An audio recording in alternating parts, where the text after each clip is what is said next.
Hallelujah. सभी को जय मसीह की।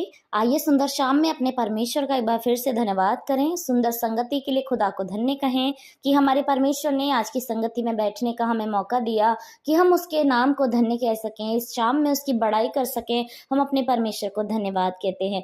सच में आज जो हमारे जीवन में हर चीज सामान्य है, बहुत उम्दा है, अच्छी है, आनंद की है, हमारे परमेश्वर को इसका सारा श्रेय जाता है कि वो प्रतिदिन हमें संभालते हैं, अपने बलवंत दाहिने हाथ के नीचे हमें रखते हैं कि हम इस संसार में हमेशा आनंदित, खुश और चंगे रहें। हमारा प्रभु इतना महान है जो हमें रात को सुलाता है, सुबह नया दिन हमारे जीवनों में देता है और उस सुबह से लेकर शाम आने तक प्रभु फिर से हमारी पूरे दिन रक्षा हिफाजत करता है। हमारा परमेश्वर इतना महान है कि जब हम इस संसार के अंदर हैं और जब इस संसार में हर तरीके की बुराइयां हैं, तब भी हमारा परमेश्वर इस बुराई में हमें नहीं छोड़ देता। जब हम भी बुराई की ओर चलने लग जाते हैं, वो हमारा प्रभु हमें आवाज देकर बुलाता है, वचन के अनुसार हमारी अगुवाई करता है कि हम अपने परमेश्वर के पास फिर आए। तो हमारा प्रभु जो पूरी रीति से हमें काटता है, छांटता है, हमें ताड़ना भी देता है, हमें लाठी सोटा भी मारता है और अत्यधिक प्रेम भी करता है ताकि हम अपने परमेश्वर में बने रहें। क्योंकि खुदा का वचन कहता है, मैं दाखलता हूँ और तुम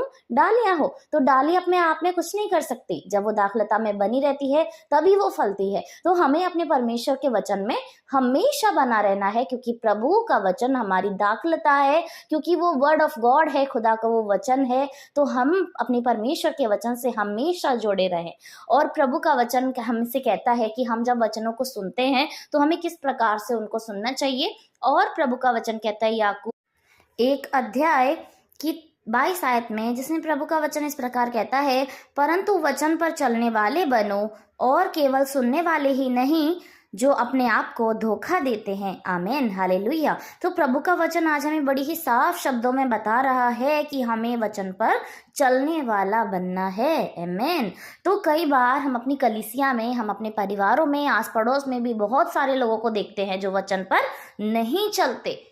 वचन जो कहता है वो बिल्कुल उसके अपोजिट करते हैं। एक तो हो गए इस प्रकार के लोग, और दूसरा होता है कि केवल सुनने वाले नहीं बनना है। कई बार लोग हर संगति में जाते हैं, हर प्रेयर में जाते हैं, चाहे वो संडे की हो, फ्राइडे की हो, हाउस प्रेयर मीटिंग हो, स्पेशल मीटिंग हो, फास्टिंग प्रेयर हो, कुछ भी हो, वो जाते हैं और वचनों को सुनते भी हैं। लेकिन जब हम उन्हें बाहर देखेंगे तो वो क्या होगा, उनका पहचान, उनका पहरावा, उनका व्यक्तिगत जीवन कैसा होगा, बाहर के लोगों की तरह। मतलब उन्होंने वचन को सुना लेकिन उस पर नहीं चलते हो, क्योंकि उन्होंने उसको नहीं अपनाया।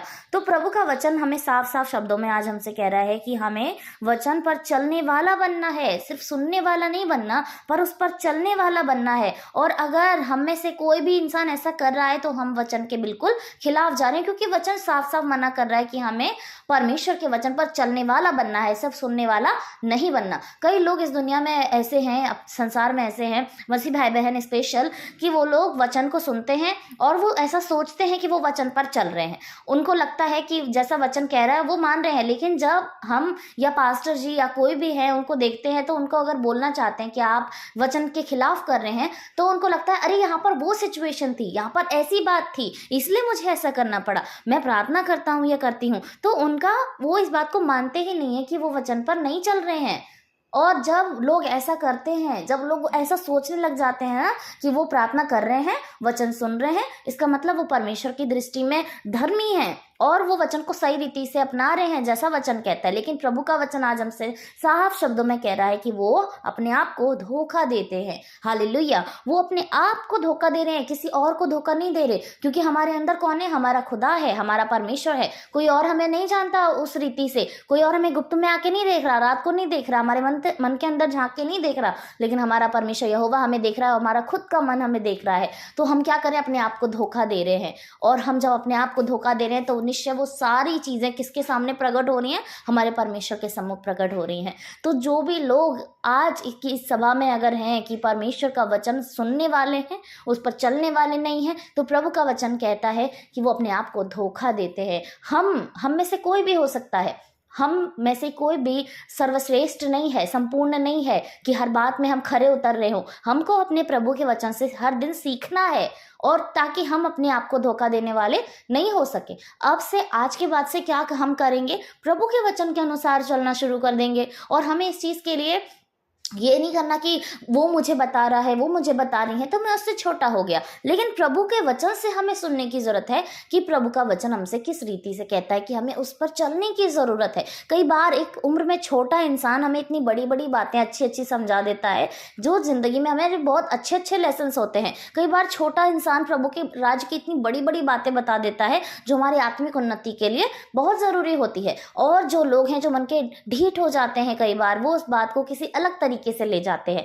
लेकिन प्रभु का वचन कहता है हमें अपने प्रभु के वचन के अनुसार चलना है, प्रभु के वचन पर चलना है। और अगर हम नहीं चलेंगे तो हम क्या करेंगे? हम अपने मन को धोखा देने वाले बनेंगे। और हमारा परमेश्वर ऐसा नहीं चाहता कि हम खुद को धोखा दें। हम अपने परमेश्वर के सम्मुख हैं और हमारा प्रभु हमें भली रीति से जानता है, वो सब कुछ हमारे अंदर का जानता है। तो हमें अपने आप को धोखा नहीं देना, जैसा कि आज का वचन याकूब 1 अध्याय की 12 आयत में लिखा है कि केवल वचन पर चलने वाले, परंतु वचन पर चलने वाले बनो, केवल सुनने वाले नहीं। और जो ऐसा करते हैं वो अपने आप को धोखा देते हैं। हालेलुया। सो प्रभु को हम धन्य कहते हैं कि आज के बाद से यद्यपि हम धोखा देते आए थे अपने आप को कि मैं एक अच्छा पुरुष हूँ, स्त्री हूँ, मैं प्रभु का भय मानती हूँ और उसके वचनों पर चलती हूँ, ऐसा मान रहे थे, लेकिन वास्तव में वो चलना, वो पहरावा, वो चाल चलन नहीं है हमारे जीवन में। तो आज से हमें प्रभु के वचन के अनुसार अपने आप को प्रभु के वचन में ही ढालने की जरूरत है, उस पर चलने की जरूरत है, उसे मानने की जरूरत है। तभी हम अपने आप को धोखा नहीं देंगे और खुदा की बातें जो वो वचन के द्वारा कहता है हम उसे मानेंगे। आइए हम सभी लोग पिता को धन्य कहें सुंदर उम्दा वचन को, जो वचन हमें हर रीति से बदलता है, हमें अच्छा बनाता है, उम्दा बनाता है, प्रभु के राज्य के और करीब लेकर आता है। ऐसे प्रभु के वचन को हम धन्य कहते हैं। और धन्य कहते हैं पवित्र आत्मा को जो इस समय हमारे बीच में है। धन्य कहते हैं यीशु मसीह को, जो कहते हैं कि 2 या 3 मेरे नाम से इकट्ठे हों तो वहां हमारे प्रभु की उपस्थिति होती है। तो क्यों ना पवित्र आत्मा प्रभु यीशु की उपस्थिति में भरकर उसके वचन को धन्य कहकर हम प्रार्थना करें। धन्यवाद धन्यवाद धन्यवाद राजाओं के राजा, स्वर्गीय आसमानी प्रभु, आपकी महिमा हो खुदा।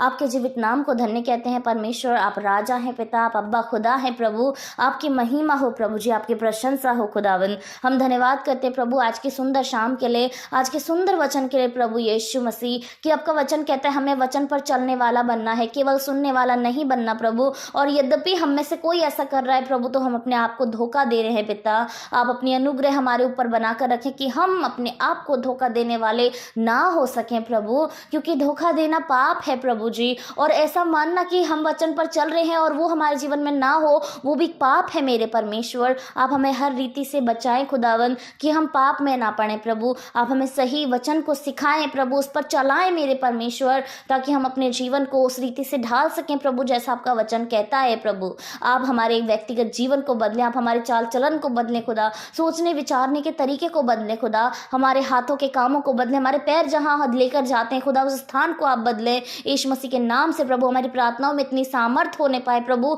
जो वचनों के द्वारा होने पाए पिता। हम जब प्रार्थना करें वो वचन के अनुसार हो प्रभु। आपका वचन कहता है प्रभु जी, जो मूर्ख है वो ज्यादा प्रार्थना करते हैं, वो ज्यादा बोलते हैं, क्योंकि उनको लगता है कि उनके ज्यादा बोलने से उनकी सुनी जाएगी प्रभु। लेकिन आपका वचन धन्य है खुदा, जो हमें हर रीति से अच्छा करता है पिता।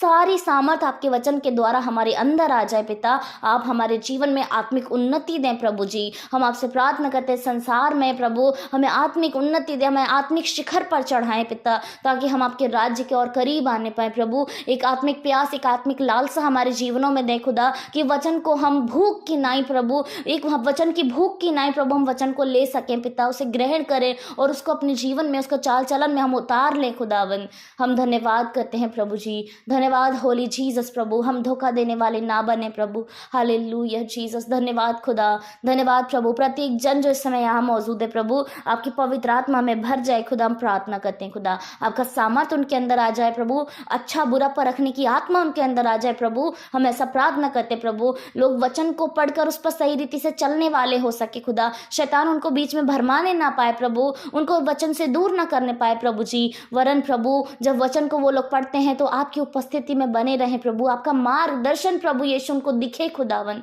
ताकि वो सही पथ पर प्रभु, सही रास्ते पर चल सके खुदा, जो आप उन्हें दिखाते हैं मेरे परमेश्वर। धन्यवाद खुदा, धन्यवाद प्रभु जी। सारी बातों के लिए आपको धन्य कहते हैं प्रभु। हम विश्वास करते हैं आज का वचन 30 गुना, 60 गुना, 100 गुना फल लाएगा प्रभु, और प्रत्येक जीवन बदल जाएगा प्रभु। हम विश्वास करते हैं खुदा।